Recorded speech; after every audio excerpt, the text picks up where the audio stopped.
Hello बच्चों, स्वागत है सभी का आपके अपने यूट्यूब चैनल राज एजुकेटर में। नीट फटाफट धमाका टॉप एमसीक्यू सीरीज को आगे बढ़ाते हैं।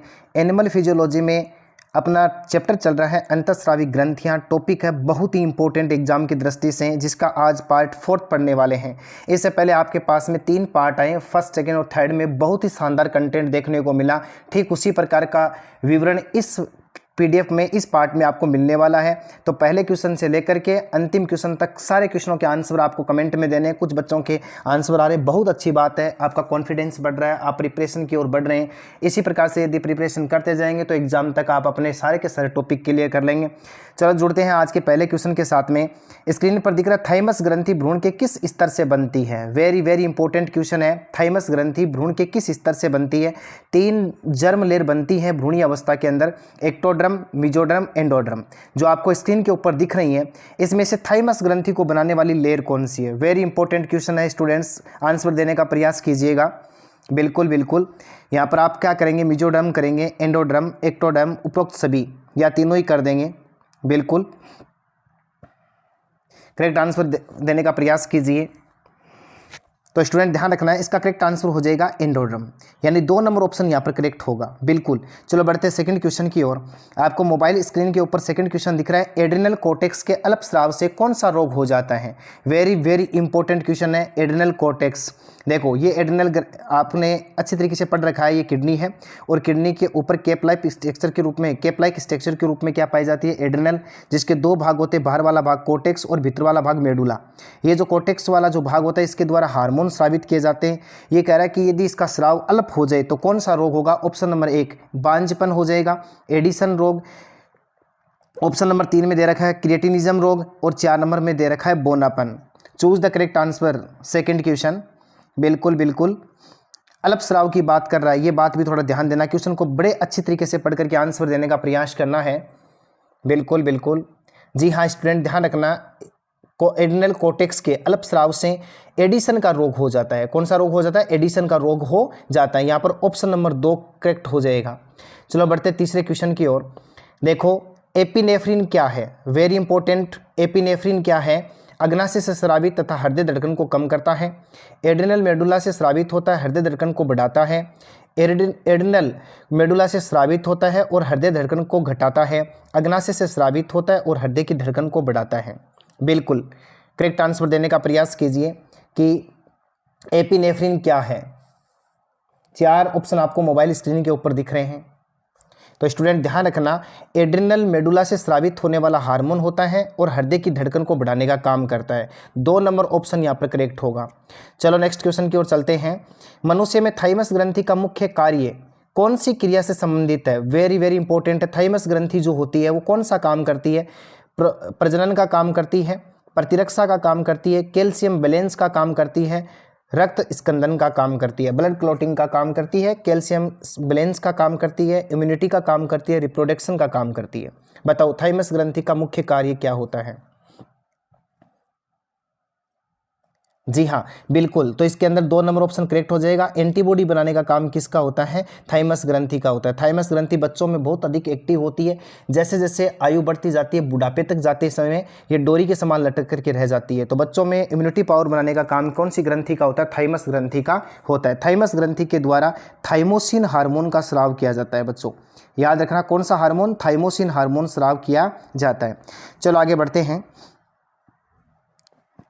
एल्डोस्टेरोन के अल्पस्राव से होता है।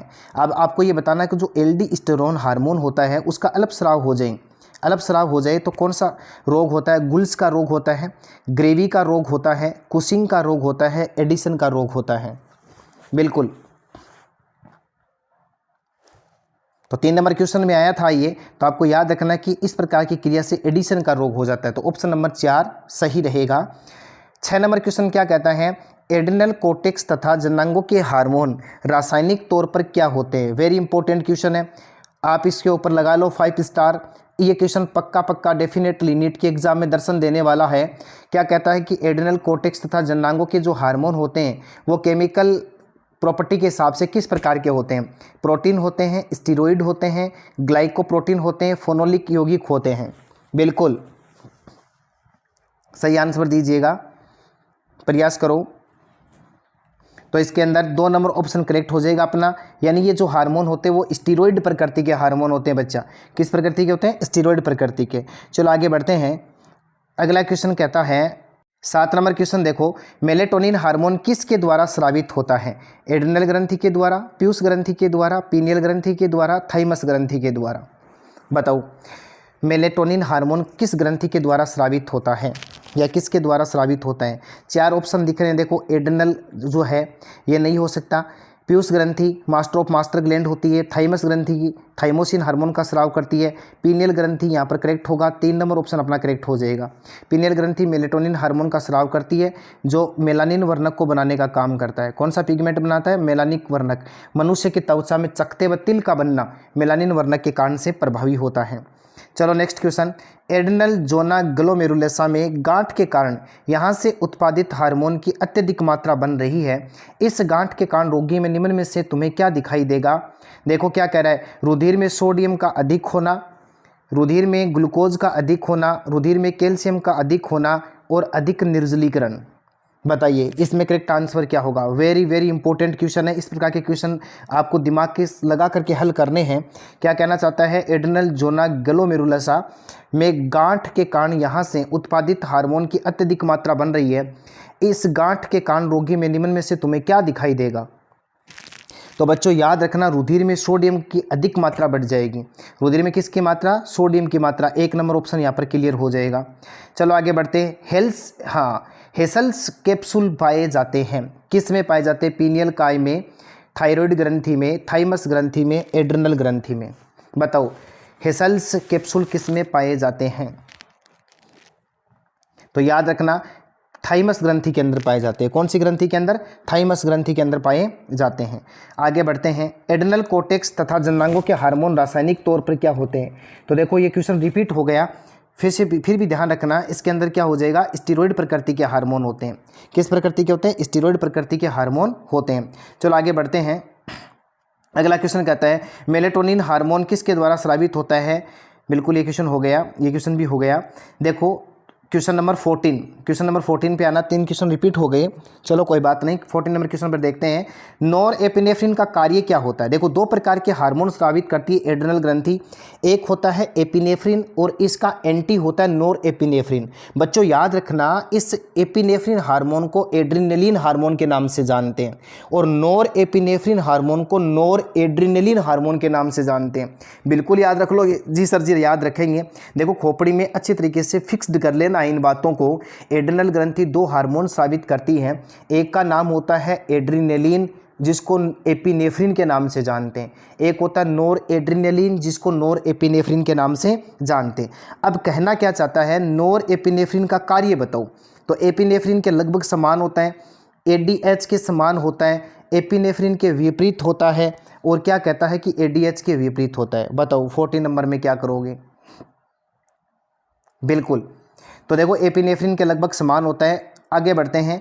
एपिनेफ्रिन तथा नॉर एपिनेफ्रिन को साथ साथ में किस नाम से जानते हैं? Very very important. दोनों को एक साथ यदि मैं बोलूं तो एड्रिनलिन हार्मोन होते हैं जिसको किसके नाम से जानते हैं? स्टीरॉयड के नाम से, प्रोटीन के नाम से, कैटेकोलेमिन के नाम से और या उपरोक्त में से कोई नहीं, नॉन ऑफ दीज। 3 ऑप्शन आपको मोबाइल स्क्रीन के ऊपर दिख रहे हैं। करेक्ट आंसर कौन सा है उसका चयन आपको करना है। तो बच्चों याद रखना, इसको कैटेकोलेमिन के नाम से जानते हैं या कैटेकोलेमिन के नाम से जानते हैं। 3 नंबर ऑप्शन यहाँ पर अपना करेक्ट हो जाएगा। चलो बच्चों आगे बढ़ते हैं। 16 नंबर क्वेश्चन आपको मोबाइल स्क्रीन पर दिख रहा है। 3F वाली ग्रंथि कौन सी है? Very very important. देखो 3F वाली ग्रंथि कौन सी है? एड्रिनल ग्रंथि है, थायराइड ग्रंथि है, जनन ग्रंथि होती है, अग्नाशय ग्रंथि होती है। तो बच्चों देखो बात करते हैं हम पहले 3F का मतलब क्या है। देखो 3F का मतलब 3 बार F आया। एक का मतलब होता है फियर, ठीक है, एक का मतलब होता है फाइट और एक F का मतलब होता है फ्लाइट। आपके सामने 3 F नज़र आ रहे हैं बच्चों। ये फियर का मतलब होता है आपातकालीन कंडीशन। जब आपातकालीन स्थिति उत्पन्न होती है उस समय एड्रिनल ग्रंथि एड्रिनलिन हार्मोन को स्रावित करती है, एड्रिनल हार्मोन को स्रावित करती है। वो हार्मोन इस आपातकालीन परिस्थिति से लड़ने के लिए हमें तैयार करता है। फाइट का मतलब लड़ना। यदि आपातकालीन कंडीशन अपने शरीर की योग्यता के विपरीत हो रही है तो हमें वहाँ से चलने के लिए, वहाँ से पलायन करने के लिए ग्रंथि मोटिव करती है, यानी फ्लाइट का मतलब उड़ जाना, भाग जाना, पलायन कर जाना होता है। तो ये क्या कहना चाहती है, क्या या तो तू अपनी पोजीशन के हिसाब से लड़, यदि तू नहीं लड़ पा रहा तो वहाँ से तू भाग जा। इस प्रकार की ग्रंथि को एड्रिनल ग्रंथि के नाम से जानते हैं। तो बच्चों इसके अंदर 1 नंबर ऑप्शन हो जाएगा, बिल्कुल हो जाएगा। याद रखना, देखो फियर, फाइट एंड फ्लाइट शब्द थोड़ी सी और चर्चा मैं करना चाहता हूँ। इस ग्रंथि को क्रोयामुरो की ग्रंथि के नाम से भी जानते हैं। किसके नाम से जानते हैं? क्रोयामुरो की ग्रंथि के नाम से जानते हैं। और इस ग्रंथि को फोरेस ग्लैंड के नाम से भी जानते हैं बच्चों। किसके नाम से जानते हैं? फोरेस के नाम से। देखो फोरेस का यहाँ पर क्या मतलब है, एक एस का मतलब यहाँ पर शुगर है, ठीक है, ब्लड में शुगर की मात्रा को कंट्रोल करता है ये। इसके अलावा एक एस का मतलब सॉल्ट है, यानी ये साल्ट की मात्रा को भी कंट्रोल करता है। इसके अलावा स्ट्रेस, एक एस का मतलब तनाव है, स्ट्रेस को भी ये कंट्रोल करता है। और एक एस का मतलब सेक्स हार्मोन है। तो बिल्कुल इसको फोरेस ग्लैंड के नाम से भी जानते हैं बच्चों, याद रख लोगे। मैं एक इंपॉर्टेंट बात बताता हूँ, किस ग्रंथि को जीवन रक्षक ग्रंथि के नाम से जानते हैं या जीवन रक्षक हार्मोन किसे कहते हैं बच्चों, तो वो भी एड्रिनल हो जाएगा। क्या हो जाएगा? एड्रेनलिन ग्रंथि हो जाएगी, एड्रेनल ग्रंथि हो जाएगी, एड्रेनलिन हार्मोन हो जाएगा। इतनी सारी जानकारी आपको 16 नंबर क्वेश्चन में मिली। चलो आगे बढ़ते हैं। अगर एक नवजात स्तनी में थाइमस का अभाव है तो ऐसे स्तनी में नहीं होते। वेरी वेरी इंपॉर्टेंट क्वेश्चन है, कॉमन सेंस लगाना है, माइंड को यूज करते हुए आंसर देना है। यदि मैं थाइमस ग्रंथि को स्तनी में निकाल देता हूँ तो बी लिम्फोसाइट नहीं होगा, टी लिम्फोसाइट नहीं होगा, प्लाज्मा कोशिका नहीं होगी, बेसोफिल कोशिका नहीं होगी। वेरी वेरी इंपॉर्टेंट क्वेश्चन, सारे के सारे क्वेश्चन एक से बढ़कर के एक क्वेश्चन आपको मोबाइल स्क्रीन के ऊपर दिख रहे हैं। बिल्कुल आप तो कॉम्बिनेशन बनाइए, विश्वास कीजिएगा, साथ साथ में पढ़ने का प्रयास कीजिएगा, प्रिपरेशन कीजिएगा, आंसर देने का पूरा प्रयास कीजिएगा। फिर देखो मज़ा किस प्रकार से प्रिपरेशन आगे बढ़ती है। तो देखो बच्चों, उस स्तनी के अंदर कौन नहीं बनेगा? 2 नंबर ऑप्शन अपना करेक्ट हो जाएगा, टी लिम्फोसाइट नहीं बनेगा। और टी लिम्फोसाइट ही तो क्या बनाता है? रोग प्रतिरोधक क्षमता बनाता है। हम जानते हैं एंटीबॉडी बनाने का काम थाइमस ग्रंथि करती है, तो बिल्कुल टी लिम्फोसाइट उसके अंदर नहीं बनेगा। चलो आगे बढ़ते हैं 18 नंबर क्वेश्चन में। शरीर में सोडियम की मात्रा का नियंत्रण किस ग्रंथि से स्रावित हार्मोन से होता है? बिल्कुल किस ग्रंथि से स्रावित हार्मोन से होता है? किसकी बात कर रहा है? सोडियम की मात्रा को कंट्रोल करना है। एड्रेनल कोर्टेक्स, मेडुला, पैराथायराइड और थायराइड हार्मोन। बताओ। तो सिंपल है, किसके द्वारा हो जाएगा? Adrenal cortex. एड्रेनल कोर्टेक्स 3 प्रकार के हार्मोन सीक्रेट करता है बच्चों, याद रखना। एक को कहते हैं मिनरेलोकोर्टिकोइड, एक हार्मोन होता है ग्लूकोकोर्टिकोइड, और एक होता है सेक्स हार्मोन यानी लिंग हार्मोन। ये 3 जो होते हैं वो एड्रेनल कोर्टेक्स के द्वारा स्रावित किए जाते हैं। मिनरेलोकोर्टिकोइड जो होता है वो क्या काम करता है? सॉल्ट की मात्रा को कंट्रोल करता है। तो सोडियम की मात्रा जो होती है ना, इसका नियंत्रण किसके द्वारा कर लेंगे बच्चों? एड्रेनल कोर्टेक्स के द्वारा कर लेंगे। चलो आगे बढ़ते हैं। एड्रेनल कोर्टेक्स के कौन से हार्मोन के द्वारा कार्बोहाइड्रेट उपापचय प्रभावित होता है? वेरी इंपॉर्टेंट क्वेश्चन, एक से बढ़कर ये क्वेश्चन दिखाई दे रहे हैं। एड्रेनलिन, ग्लूकोकोर्टिकोइड, नोर एड्रेनलिन, मिनरेलोकोर्टिकोइड। ये आगे आपके सामने मोबाइल स्क्रीन के ऊपर दिख रहे हैं। तो आपको देखो पता ही है कि एड्रेनलिन को छोड़ दो, नोर एड्रेनलिन को छोड़ दो। पहले आप बात करो ग्लूकोकोर्टिकोइड और मिनरेलोकोर्टिकोइड। बच्चों ये दोनों ही कोर्टेक्स के द्वारा स्रावित होते हैं, एड्रेनल कोर्टेक्स के द्वारा स्रावित होते हैं। इसमें लिंग हार्मोन ऑप्शन में है नहीं, लिंग हार्मोन भी स्रावित होता है। ये ग्लूकोकोर्टिकोइड होता है ना बच्चों, याद रखना, ये तो कार्बोहाइड्रेट उपापचय प्रभावित होता है इससे। तो यानी यहाँ पर भी आंसर क्या हो जाएगा? 2 नंबर ऑप्शन हो जाएगा। और मिनरेलोकोर्टिकोइड मिनरल्स की मात्रा को कंट्रोल करने का काम करता है। तो 19 नंबर क्वेश्चन के अंदर ग्लूकोकोर्टिकोइड आंसर हो जाएगा। बिल्कुल। चलो आगे बढ़ते हैं, चलो बढ़ो। 20 नंबर क्वेश्चन क्या कहता है? पिनियनोसाइट कोशिकाएं किस में पाई जाती हैं? वेरी वेरी इंपॉर्टेंट क्वेश्चन है। पिनियनोसाइट किसके अंदर पाई जाती हैं? देखो बच्चों, इसमें हम बात ही कर लेते हैं। पीनियल ग्रंथि के अंदर 2 प्रकार की कोशिकाएं पाई जाती हैं। एक कोशिका का नाम तो पिनियलोसाइट कोशिका होता है, एक कोशिका का नाम ग्लियल कोशिका होता है बच्चों। कैसी कोशिका होता है? ग्लियल कोशिका होता है, न्यूरोग्लियल कोशिका कह सकते हो। तो ये जो अपनी पीनियल ग्रंथि है, इसके अंदर 2 प्रकार की कोशिकाएं पाई जाती हैं। एक पिनियलोसाइट कोशिका होती है, दूसरी ग्लियल कोशिका होती है। तो यहाँ पर करेक्ट आंसर 1 नंबर ऑप्शन होगा। बिल्कुल। चलो आगे बढ़ते हैं। शरीर की फोरेस ग्लैंड, तो मैं इसके बारे में चर्चा कर चुका हूं, तो सीधा आंसर तक जाता हूं। 4 नंबर ऑप्शन हो जाएगा, जिसको एड्रिनल के नाम से जानते हैं। अगला क्वेश्चन क्या कहता है? एड्रिनल ग्रंथि की उत्पत्ति होती है। वेरी इंपॉर्टेंट क्वेश्चन है। एड्रिनल ग्रंथि किसके द्वारा बनती है? इंपॉर्टेंट। 22 नंबर क्वेश्चन को करने का प्रयास करते हैं। एक्टोडर्मल होती है, मीजोडर्मल होती है, एंडोडर्मल होती है, एक्टोमीजोडर्मल होती है। बिल्कुल करेक्ट आंसर देने का प्रयास कीजिए, शाबाश। एक्टोमीजोडर्मल,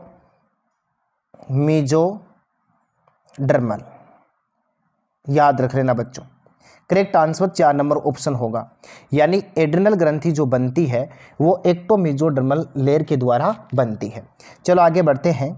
नेक्स्ट क्वेश्चन कहना चाहता है एड्रिनलिन हार्मोन बढ़ा देता है, वेरी इंपॉर्टेंट है। किसको बढ़ाता है? हार्ट बीट को बढ़ा देता है, बीपी को बढ़ा देता है, बीपी को बढ़ा देता है, उपरोक्त दोनों को बढ़ा देता है, उपरोक्त में से किसी को नहीं बढ़ाता।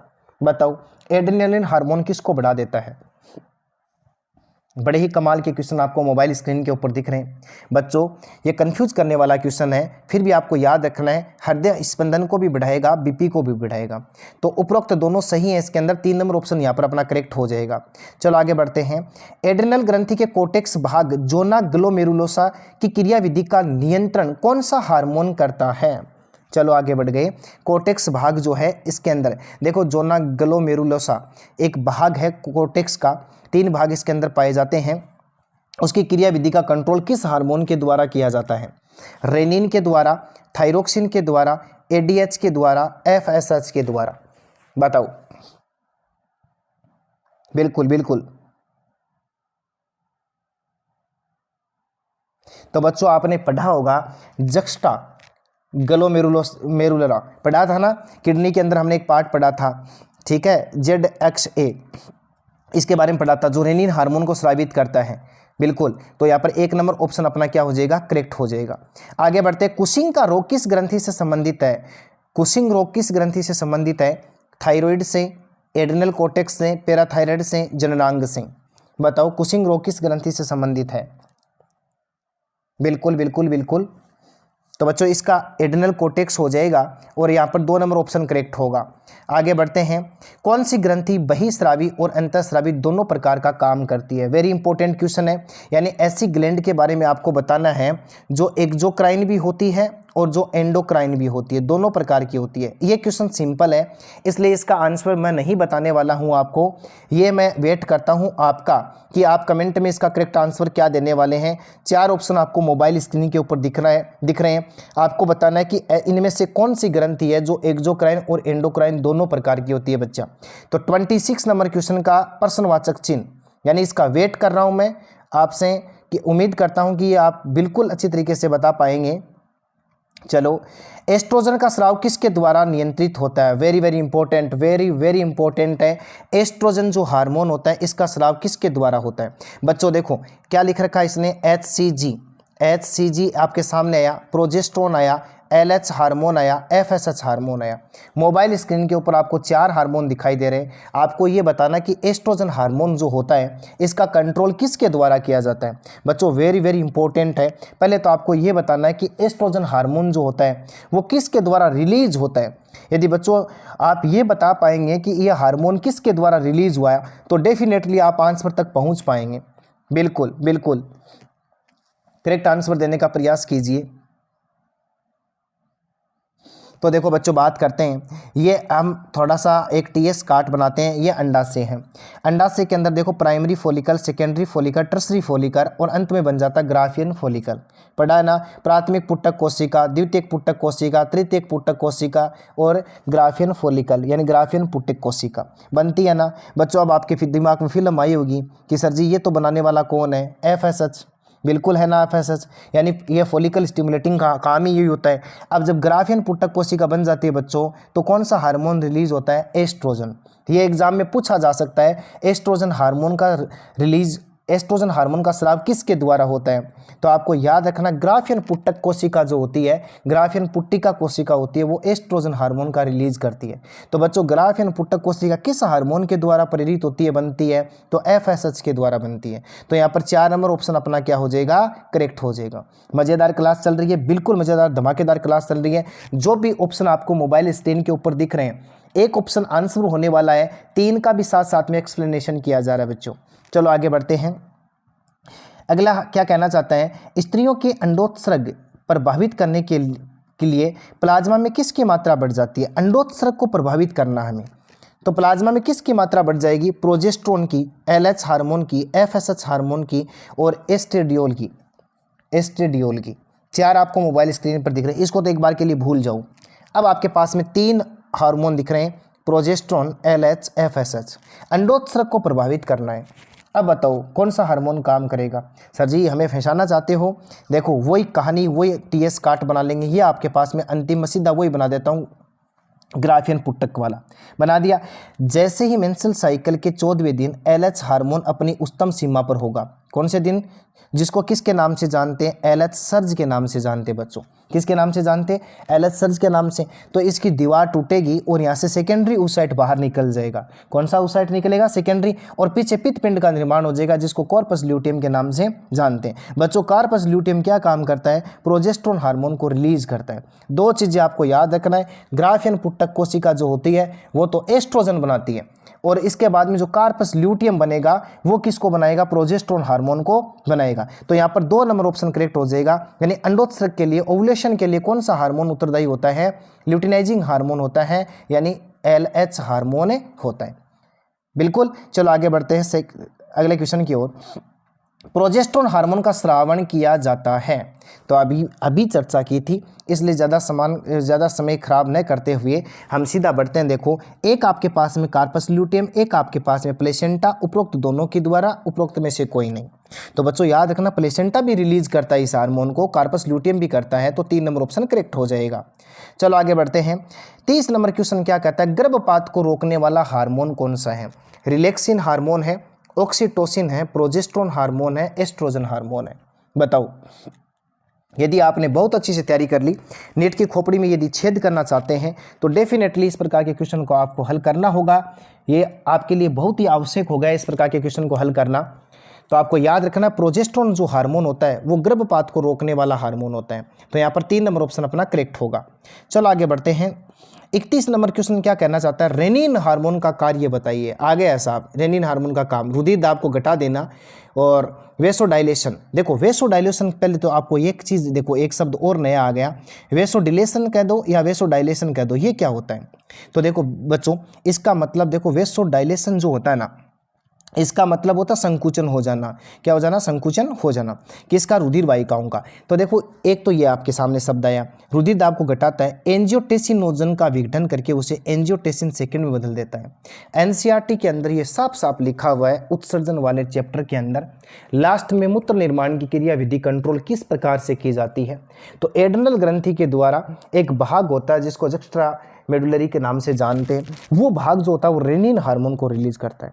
बच्चों ये क्या काम करता है? एंजियोटेंसिनोजन को तोड़ देता है और उसे एंजियोटेंसिन में बदल देता है। तो यहाँ पर देखो क्या होगा? 3 नंबर ऑप्शन करेक्ट हो जाएगा। आगे बढ़ते हैं। मस्तिष्क की रेत ब्रेन सैंड पाई जाती है। वेरी वेरी इंपॉर्टेंट क्वेश्चन आपके सामने नजर आ रहा है। मस्तिष्क की रेत किसे कहते हैं? थायराइड में, थाइमस में, पीनियल काय में, उपरोक्त सभी में। वेरी इंपॉर्टेंट क्वेश्चन है ये। मस्तिष्क की रेत किसके अंदर पाई जाती है? तो बच्चों याद रखना, पीनियल ग्रंथि को मस्तिष्क की रेत कहते हैं। क्या कहते हैं? मस्तिष्क की रेत कहा जाता है। इसे लैंगिक जैविक घड़ी के नाम से जानते हैं, इसे तीसरी आंख के नाम से भी जानते हैं, मेंढक में इसको तीसरी आंख के नाम से जानते हैं। चलो आगे बढ़ते हैं। जीवन रक्षक हार्मोन किस ग्रंथि से स्रावित होता है? यदि आपने पहले क्वेश्चन से लेकर के 33 नंबर क्वेश्चन तक पूरी क्लास देखी है तो इस क्वेश्चन का आंसर कर लेंगे, क्योंकि एक ऐसा क्वेश्चन आया था जिसके एक्सप्लेनेशन में मैं ये पहले बता चुका हूं कि जीवन रक्षक हार्मोन किस ग्रंथि के द्वारा, तो पीयूष के द्वारा, पीनियल के द्वारा, एड्रिनल के द्वारा, थायराइड के द्वारा। तो बिल्कुल क्या हो जाएगा इसके अंदर बच्चों? एड्रिनल ग्रंथि जो होती है ना, वो जीवन रक्षक हार्मोन के नाम से जानी जाती है। तो 3 नंबर ऑप्शन यहाँ पर करेक्ट हो जाएगा। चलो आगे बढ़ते हैं। 34 नंबर क्वेश्चन क्या कहता है? एंडोक्राइनोलॉजी, क्रिनोलॉजी, अंतःस्रावी विज्ञान का जनक, एंडोक्राइनोलॉजी का जनक किसे कहते हैं? RH व्हाइटेकर को कहते हैं, RH व्हाइटेकर को, पोशिवर को कहते हैं, इन थॉमन को कहते हैं, थॉमस एडिसन को कहते हैं। क्या सर हमें ऐसे ऐसे नाम देकर कंफ्यूज करने का प्रयास कर रहे हो? क्या हम नहीं जानते कि थॉमस एडिसन को क्या कहा जाता है? एंडोक्राइनोलॉजी का जनक कहा जाता है। भूल मत जाना बच्चों, थॉमस एडिसन को कहा जाता है फादर ऑफ एंडोक्राइनोलॉजी। अंतःस्रावी विज्ञान का जनक किसको कहते हैं? थॉमस एडिसन को। तो 4 नंबर ऑप्शन अपना करेक्ट हुआ। चलो आगे बढ़ते हैं 35 नंबर क्वेश्चन की ओर। पेशीय तनाव किसकी कमी से होता है? अब आपको यहाँ पर यह बताना कि पेशीय तनाव जो होता है वो किसकी कमी से होता है? Oxytocin, STH somatotropic hormone, antidiuretic hormone, parathyroid hormone. बताओ पेशीय तनाव किसकी कमी से होता है? तो बच्चों याद रखना, ये पैराथार्मोन हार्मोन जो होता है ये अपने रक्त के अंदर कैल्शियम और फॉस्फेट के आयन को बनाए रखने का काम करता है। कैल्शियम और किसके, फॉस्फेट के आयन को बनाने का काम करता है, संतुलन बनाता है। यदि इसकी कमी हो जाए तो इनकी मात्रा बढ़ जाती है और इंटरनल जो संतुलन होता है वो बिगड़ जाता है। तो यहाँ पर पैराथायराइड हार्मोन हो जाएगा, जिसको पैराथार्मोन हार्मोन के नाम से जानते हैं। तो 4 नंबर ऑप्शन अपना करेक्ट होगा। चलो आगे बढ़ते हैं। 36 नंबर क्वेश्चन क्या कहना चाहता है, शिशु जन्म के बाद में कौन सा हार्मोन होता है जो दुग्ध निष्कासन के लिए उत्तरदायी होता है। बिल्कुल, ऐसा कौन सा हार्मोन है जो दुग्ध निष्कासन के लिए उत्तरदायी होता है। बच्चों ऑप्शन में ऑक्सीटोसिन है, प्रोजेस्टेरोन है, प्रोलैक्टिन है और एस्ट्रोजन है। 4 आपको मोबाइल स्क्रीन के ऊपर दिख रहे हैं। शिशु जन्म के बाद में तो ये प्रोलैक्टिन हार्मोन यहाँ पर आपको कंफ्यूज कर सकता है। प्रोलैक्टिन हार्मोन को ल्यूटोट्रोपिक हार्मोन के नाम से जानते हैं, इसे मेमोट्रोपिक हार्मोन के नाम से जानते हैं, इसे दुग्ध प्रेरक हार्मोन के नाम से जानते हैं। लेकिन अगला तो शिशु जन्म के बाद दुग्ध निष्कासन की बात कर रहा है। तो बच्चों यहाँ पर करेक्ट ऑप्शन ऑक्सीटोसिन हार्मोन हो जाएगा, 1 नंबर ऑप्शन होगा। ऑक्सीटोसिन के और यदि मैं कार्यों की बात करूं तो ये क्या काम करता है, सुनना मेरे पॉइंटों को, मैं लिख नहीं पा रहा हूं लेकिन सुनना। ये ऑक्सीटोसिन हार्मोन जो होता है गर्भावधि के अंतिम समय में, गर्भावधि में अंतिम समय के अंदर गर्भाशय की जो पेशीय भित्ति होती है एरेखित पेशी के अंदर तेज संकुचन उत्पन्न करता है, जिससे शिशु जन्म से पहले क्या होता है, लेबर पेन उत्पन्न होता है, प्रसव पीड़ा उत्पन्न होती है। तो ये काम करता है। शिशु जन्म के बाद में गर्भाशय की भित्ति को वापस मूल स्थिति में लाने का काम करता है। बच्चों याद रख लोगे। दूसरा बात मैं बताऊं तो कैपुलेशन जो होता है, मैथुन क्रिया मान लो, संभोग क्रिया के समय ये गर्भाशय की भित्ति जो होती है उसको संकुचित करता है, जिससे जो वीर्य जो होता है वो खींचा जाता है, ऊपर की ओर चढ़ जाता है। ये किसका काम होता है, ऑक्सीटोसिन का काम होता है। बिल्कुल, महिलाओं में ऑक्सीटोसिन हार्मोन संयम की क्रिया को बढ़ाने का काम करता है। बच्चों किसकी क्रिया को बढ़ाने का काम करता है, संयम की क्रिया को बढ़ाने का काम करता है। एक और बता देता हूं, पक्षियों के अंदर अंड निक्षेपण की क्रिया का काम भी कौन सा हार्मोन करता है, ऑक्सीटोसिन हार्मोन करता है। बच्चों याद रखना, आज से पहले ऑक्सीटोसिन जो हार्मोन था गाय और भैंस में दुग्ध निष्कासन के लिए इसके इंजेक्शन भी लगाए जाते थे।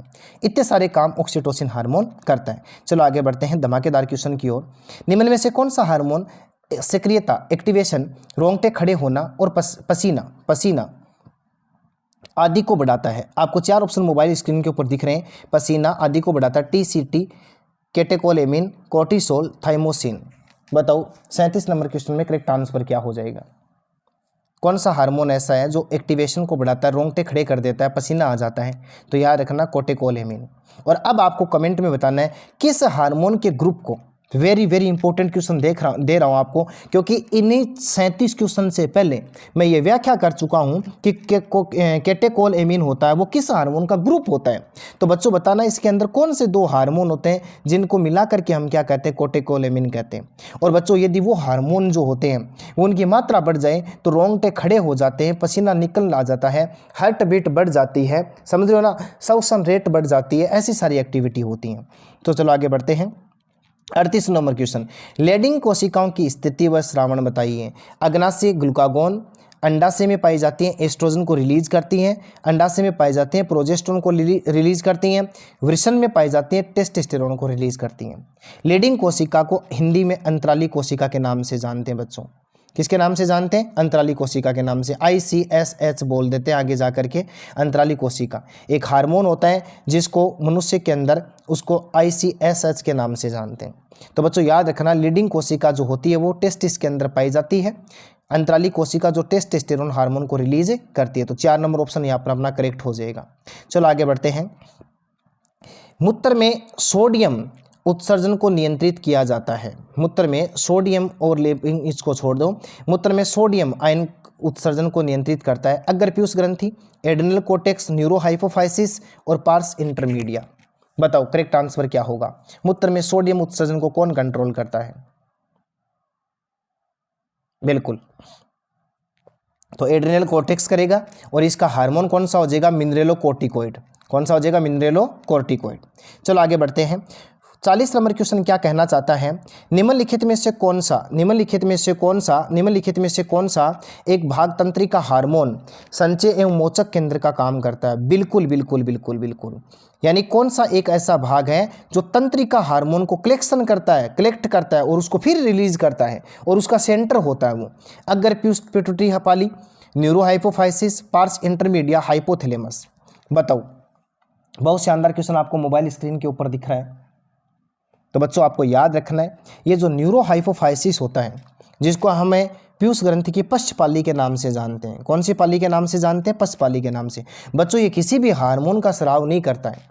ये क्या काम करता है? हाइपोथैलेमस के द्वारा जो स्रावित हार्मोन होते हैं उसको एक थैले के अंदर स्टोर कर लेता है, जिसको पार्स नर्वोसा के नाम से जानते हैं। किसके नाम से जानते हैं? पार्स नर्वोसा के नाम से जानते हैं। ये पहले क्या काम करेगा? हाइपोथैलेमिक जो हार्मोन होते हैं उनको पहले तो कलेक्ट करेगा और कलेक्ट करने के बाद में रिलीज कर देगा। बच्चों आपको याद होगा ऐसे दो हार्मोन हमने पढ़े हैं, एक तो वेसोप्रेसिन होता है, एक ऑक्सीटोसिन होता है।